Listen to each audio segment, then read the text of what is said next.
وقرآنً اور قرآن، فارقناہو فرق کیا ہم نے اس کا دوسری کتابوں سے، تورات انجیل زبور سے اس کا فرق کیا، لتقرأہ تاکہ پڑھیں اس کو، علی الناس لوگوں پر، علی مکثٍ ٹھہر ٹھہر کر لوگوں تک پہنچاؤ قرآن پاک۔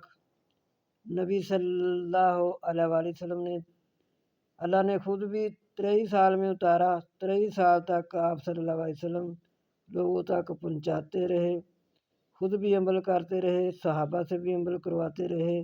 تھوڑا تھوڑا نازل ہونے کا مقصد یہی تھا کہ ہر آیت پر آپ کا اور صحابہ کرام کا عمل ہو۔ وَنَزَّلْنَاهُ اور ہم نے اس کو نازل کیا، تنزیلا تھوڑا تھوڑا کر کے نازل کرنا، خود بھی ہم نے اس کو تھوڑا تھوڑا کر کے نازل کیا ہے۔